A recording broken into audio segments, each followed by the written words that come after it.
Everyone, welcome to pop Minecraft.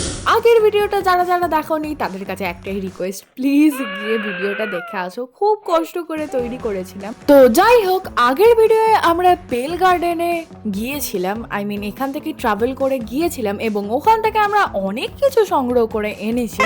তো সেইগুলো দিয়ে আজকে আমি তোমাদের পেল গার্ডেনের উপর আপডেটস দেবো, যেরকমটা আমি তোমাদের আগের ভিডিও এন্ডিংয়ে বলেছিলাম। তো সর্বপ্রথমে তোমাদের একটা জিনিস দেখাই, আমি উপরে ঠিক এইভাবে একটা প্লেস তৈরি করেছি, যেখানে পরবর্তীকালে অবশ্যই আমি আপডেটস দেব।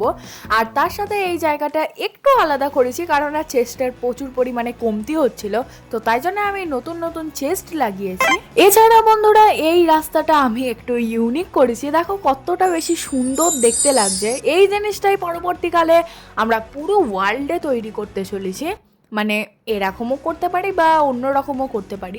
আর তার সাথে তোমাদের বন্ধুরা দেখায় আমাদের ক্রিপার ফার্ম কতটা বেশি ভালো করে কাজ করছে, মানে দারুণ কাজ করছে বলতে পারো। দেখো আমাদের এখানে স্ট্যাক স্ট্যাক পড়ে আছে আমাদের গান পাউডার। যাই হোক, এবারে তোমাদের আমি আপডেটস দেওয়া শুরু করি। আমি অ্যাডভেঞ্চার করতে গিয়ে যা যা পেয়েছিলাম সব কিছুই প্রায় আমি এখানে রেখে দিয়েছি। ইভেন আমি রুইন পোর্টাল থেকেও যা চেস্ট লুটেছিলাম সেই সমস্ত জিনিসপত্রগুলো আমি এখানে রেখে দিয়েছি। এছাড়া আমাদের এই জিনিসগুলো ছাড়াও লাগবে কিছু বোন মিল, তো তাই জন্য আমি এখানে কিছু বোন নিয়ে নিচ্ছি।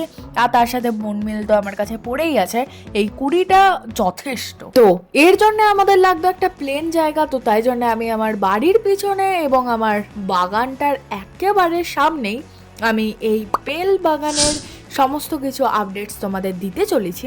সর্বপ্রথমে আমাদের পেল বাগান পেল গার্ডেনের যে গাছগুলো আছে সেই গাছগুলো আমরা কিন্তু বড় করতে পারবো, কিন্তু একটা স্যাপলিংসের উপর তোমরা দেখতেই পাচ্ছ আমি কিন্তু বোনমিল মারতে পারছি না। আমার কাছে 3টে মোটে স্যাপলিংস ছিল। তারপরে আমার মাথায় একটা বুদ্ধি এলো যে এইগুলো যেহেতু একদম ঘন জঙ্গলে পাওয়া যায়, তো সেই জঙ্গলের যদি তোমরা গাছগুলো দেখে থাকো, 4টে ছাড়া কিন্তু না থাকলে 4টে স্যাপলিংস যদি না থাকে তাহলে কিন্তু সম্ভব নয়। তো তাই জন্য আবারও আমায় বেরিয়ে পড়তে হয় সেই পেল বাগানের উদ্দেশ্যে। এরপর বন্ধুরা, আমি পেল বাগানে পৌঁছে গিয়ে এখান থেকে আমি 2টো মতো স্যাপলিংস জোগাড় করি এবং তারপরে আবারও বাড়ির উদ্দেশ্যে রওনা দিই। এরপরে আমি যেটা ভেবেছি সেটা যদি হয়ে যায় তো খুবই ভালো, আর না হলে অবশ্যই আমরা গাছটাকে বড় করতে পারবো না। তো তারপরে দেখি যে ইয়েস, অবশেষে এই গাছটা বড় হয়ে গেছে, অতএব আমরা যখন তখন আমরা এটাকে প্ল্যান করতে পারি। কিন্তু একটাতেও হবে না, 2টোতেও হবে না, 3টেতেও হবে না, 4টে প্ল্যাঙ্কস দিলে 4টে স্যাপলিংস দিলে তবেই গাছ বড় হবে, না হলে কিন্তু হতে পারবে না। তো এবারে বন্ধুরা, এই গাছের একটুখানি আমরা পাতা ছিঁড়ে দেখবো। এছাড়া বন্ধুরা, পেল গার্ডেন ছাড়া তোমরা যদি বাড়িতে এই ধরনের গাছপালা লাগাও, অবশ্যই আমাদের আকাশ কিন্তু ব্ল্যাক অ্যান্ড হোয়াইট হবে না, নীলই থাকবে। কারণ আমার যতটা মনে হয় নীলই থাকা উচিত, কারণ আমার এখানে কিন্তু পুরোটাই নীল আছে। অবশ্য আমি একটাই গাছ প্ল্যান করেছি, আর এর যেমনটা তোমরা দেখতে পাচ্ছ পাতাটা ঠিক এই ধরনের দেখতে। পাতা তো প্রায় তোমরা সকলেই দেখেছো, আমরা সকলেই অবশ্যই দেখেছি। তো এরপরে আমরা যাই একটুখানি এর গাছের ডিটেলসে। তো আমি তোমাদের বন্ধুরা দেখানোর জন্য আমি ঠিক এইভাবে ব্লকগুলো প্লেস করে দিচ্ছি। যেমন এইটা হচ্ছে আমাদের আসল কাঠের গুঁড়ি, তারপরে এটা যদি আমরা এক্স দিয়ে চেঁচে দিই তাহলে এটা পুরোটাই হোয়াইট কালার হয়ে যায়। অ্যান্ড দেন এই গাছের ওক দিয়ে আমরা ঠিক এইভাবে প্ল্যাঙ্কস তৈরি করতে পারি। আর সব থেকে যদি ইউনিক হয়ে থাকে তাহলে হচ্ছে এই পেল বাগানের এই মাটি, এই মাটির উপরেও কার্পেট থাকে, যেমনটা তোমরা দেখতে পাচ্ছ। এটা যদি তোমরা এই ধরনের জায়গায় প্লেস করো যেখানে দেওয়াল টাইপস আছে, তাহলে তোমরা দেখতেই পাচ্ছ তার উপরে নতুন নতুন স্ট্রাকচার তৈরি হচ্ছে। এইগুলো আবার বড় স্ট্রাকচার হিসাবেও তৈরি হয়, যেমনটা তোমরা এখন দেখতে পাচ্ছ।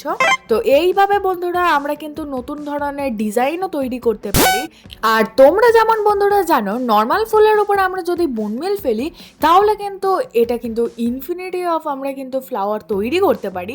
তেমনি এই বায়োমেরও আমরা যদি ফুলের উপর আমরা যদি বোনমিল ফেলি তাহলে বোনমিল মারি, তাহলে কিন্তু এই ফ্লাওয়ারগুলো আমরা ডবল করতে পারি। ঠিক তেমনি এই বায়োমের এই গ্রাস ব্লকের মধ্যেও হয়, যেমনটা তোমরা দেখতে পাচ্ছ। এইভাবে কিন্তু তোমরা বোনমিল মেরে খুব সহজেই এই ধরনেরও গাছপালা তৈরি করতে পারো, কিন্তু এটা কার্পেটের উপর অবশ্যই কাজ করে না, এটা শুধুমাত্র এই বায়োমের গ্রাস ব্লকের উপরেই কাজ করে।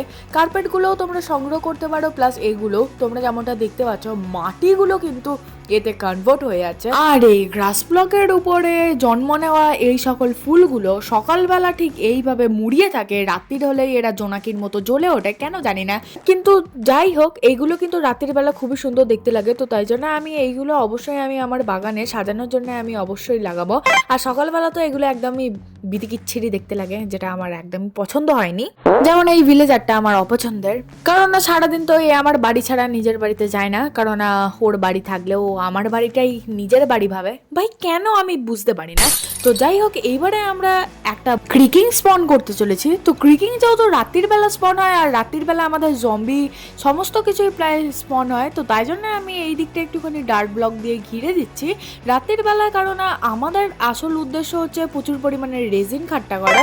তো তখন যদি ওরা সকলে এসে আমাদেরকে যদি বিরক্ত করে, তো তাই জন্য আমি এই দিকটা পুরোটা ঘিরে দিয়েছি। সকাল হলে আবারও এটা ঠিক করে দেবো।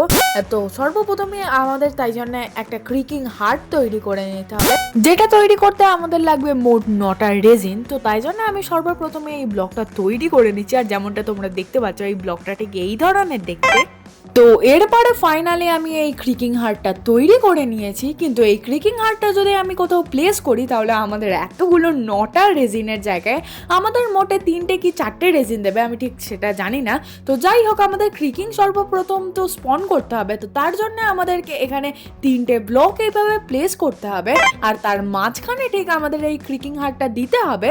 না হলে যদি আমরা উপর নিচে কোথাও যদি দিই, তাহলে কিন্তু আমাদের এই ক্রিকিং কিন্তু স্পন হবে না।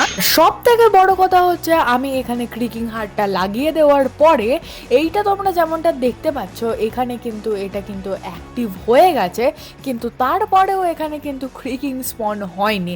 কারণ তোমাদের আমি বলেইছি যে ক্রিকিং কিন্তু শুধুমাত্র রাত্রিরই স্পন হয়। যেমনটা আমি বললাম আর কি, এই রাত হতে স্পন হয়ে গেছে। আর তারপরে বন্ধুরা, এইখান থেকে রেজিন কি করে জোগাড় করতে হবে, দেখো একে মারলেই এই গাছের মধ্যে কিন্তু অরেঞ্জ কালারের একটা লেয়ার তৈরি হচ্ছে। তো এইগুলোই হচ্ছে আসলে রেজিন।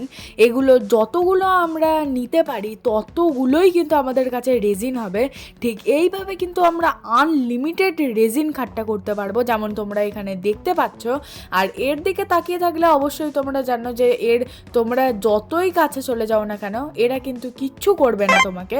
ঠিক সেই জিনিসটাই আমিও টেকনিকটা ইউজ করে আমি ঠিক এখানে দাঁড়িয়ে দাঁড়িয়ে রেজিনগুলো আমি এখানে জমো করছি, আর তার সাথে একে মেরে আমি রেজিন আবারও তৈরি করে নিচ্ছি। প্রায় একই টেকনিক 10 মিনিট ধরে ইউজ করার পরে আমার কাছে মোট এখন 40টা রেজিন আছে। এখন আর এর কোনো রকম দরকার নেই, তো তাই জন্য আমি একে শেষ করে দিয়েছি আর কি। এছাড়া বন্ধুরা, আমরা এই রেজিনটাকে আমরা কিন্তু ফার্নেসের মাধ্যমে জ্বালাতে পারি, জ্বালিয়ে কিন্তু এর মাধ্যমে আমরা রেজিন ইঙ্গিটস তৈরি করতে পারি, যার মাধ্যমে আর কিছুই নয়, নতুন নতুন আমরা ব্লক তৈরি করতে পারি, যেগুলো এই রেজিন ইঙ্গিটস এর মাধ্যমে তৈরি করা সম্ভব। এছাড়া আমি তোমাদের দেখিয়ে দিচ্ছি কি কি জিনিস আমরা জোগাড় করলাম। তো এখান থেকে দেখো, আমরা এই ধরনের একটা স্যাপলিংস পাবো, তারপরে এই ফুল পাবো, তার মাধ্যমে এই গ্রে কালারের ডাই তৈরি করতে পারি। তারপর ওখানকার গাছ অনুসারে এইটা হচ্ছে আমাদের আসল গাছ, যেটা এই ধরনের দেখতে পাশ থেকে এবং সাইড থেকে, এবং এইটা হচ্ছে প্ল্যাঙ্কস, এইটা হচ্ছে গাছের পাতা, এইগুলো হচ্ছে আমার সব থেকে বেশি ভালো লাগে, যেটা আমি তোমাদের বললামই, কার্পেট, যেগুলো দেখো কতটা বেশি ছড়িয়ে গেছে। আর এইটা হচ্ছে ওখানকার মাটি। আর এই দুটো হচ্ছে সব থেকে ফেভারিট, সেটা হচ্ছে এইটা হচ্ছে একদম তোমরা ডাইরেক্টলি রেজিন দিয়ে তৈরি করতে পারো, আর এটা হচ্ছে রেজিন ইঙ্গিটস দ্বারা তৈরি করতে পারো। এর মাধ্যমে তোমরা স্ল্যাবসও তৈরি করতে পারো এবং স্টিয়ার্সও তৈরি করতে পারো। তো এই হচ্ছে আমাদের এই বেল গার্ডেনের আপডেটস, যেগুলো সমস্ত কিছুই প্রায় তোমরা তৈরি করতে পারবে। এছাড়া তোমরা তো জানোই উডেনের উপরে আমরা বেসিকলি কত কিছুই না তৈরি করতে পারি, তো সেগুলো আমি আর তোমাদেরকে দেখালাম না। যাই হোক বন্ধুরা, আজকের মতো এতটাই। আর এইগুলোর পরে অবশ্যই আমি খুব তাড়াতাড়ি আমাদের বাড়ির কাজটা শুরু করে দেব, আর তার মধ্যে অবশ্যই এই প্ল্যান্টসগুলো অবশ্যই আমি ইউজ করব। আর বন্ধুরা, তোমাদের অসংখ্য ধন্যবাদ সাবস্ক্রাইব করে পাশে থাকার জন্য। তোমরা কি জানো, আমাদের খুব শীঘ্রই 30টা সদস্য হতে চলেছে আমাদের চ্যানেলে। তোমাদের অসংখ্য ধন্যবাদ এর জন্য। আর বাকিদেরকে আমি জানাতে চাই, প্লিজ তোমরা সাবস্ক্রাইব করো এবং করে আমার পাশে থাকো। যাই হোক, আজকের মতো এতটাই। আবার দেখা হবে অন্য কোনো দিন, অন্য কোনো একটা ভিডিওয়ে নতুন উদ্দেশ্য নিয়ে। ততক্ষণ টাটা।